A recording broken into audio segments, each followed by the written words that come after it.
Okay, so I'm attempting to shoot a video to explain F2L.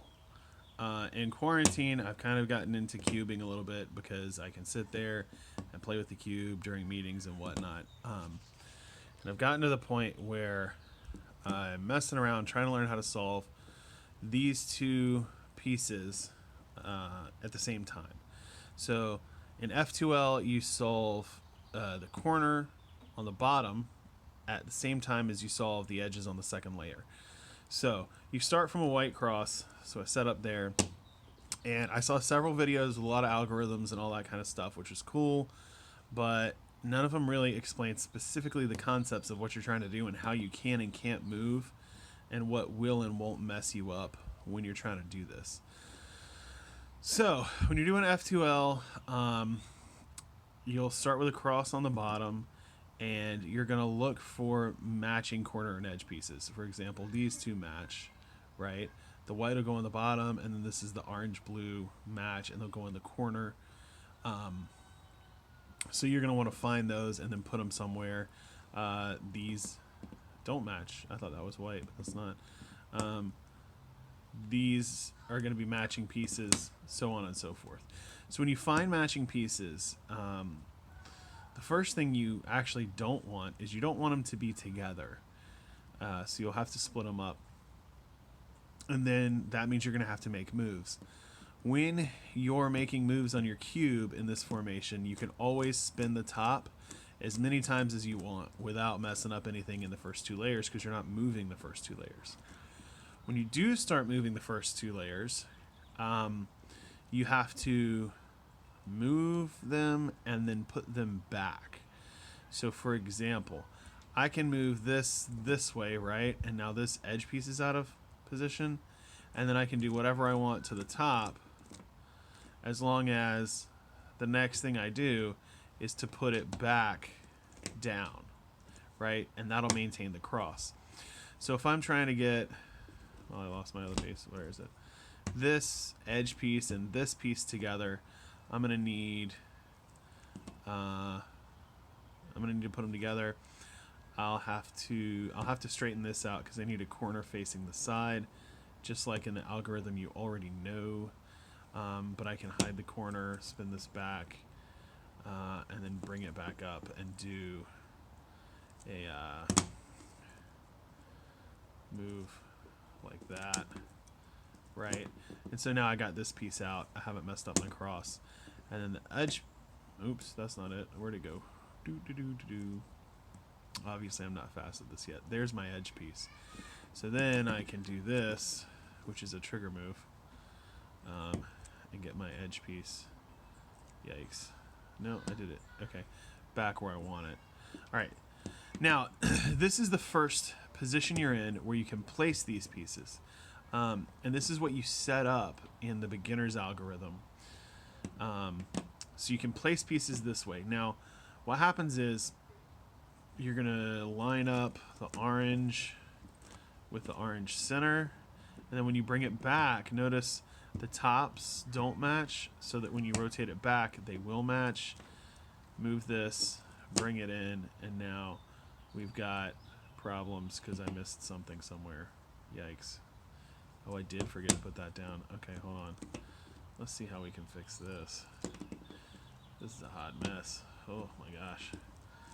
It's kind of hard to shoot this and do this one-handed. And okay, yes.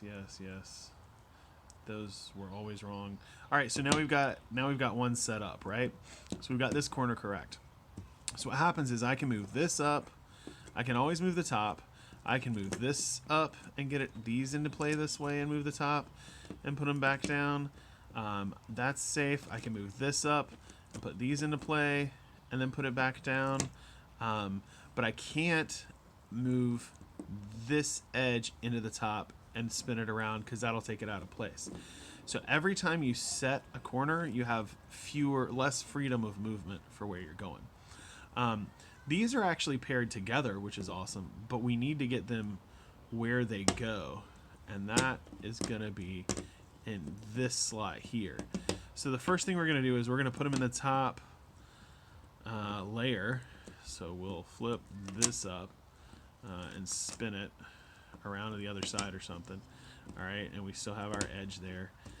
And now I've got the pieces I want. They're actually directly above this. This is where they need to go, right? So,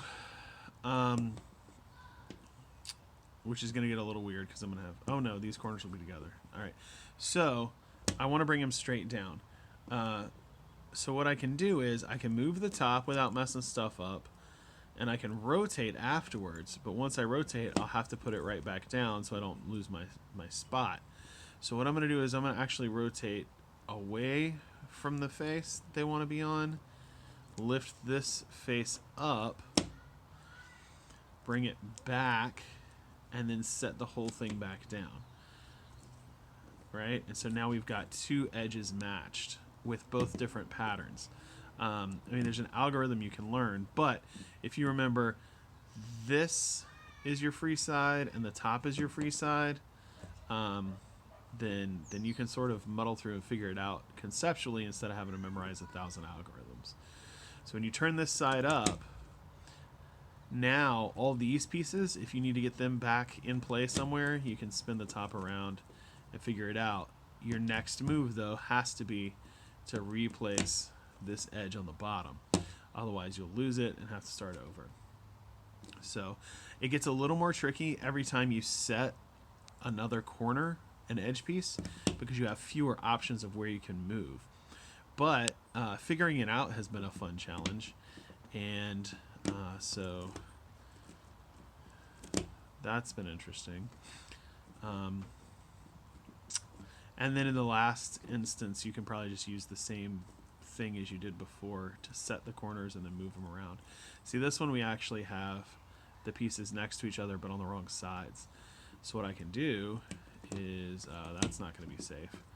So I can hide this corner, right, to break them up.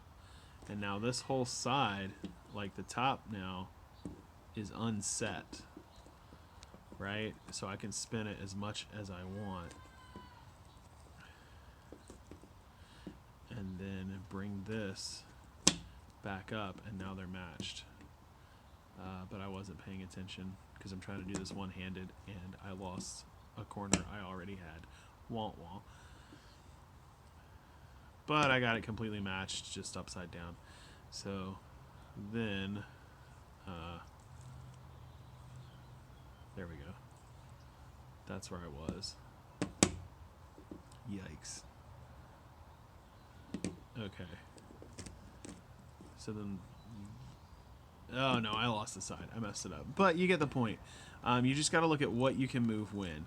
So if you've got the top, you can always move, and these sides you can bring into play so that then they're movable without messing anything up, and that's sort of how it works.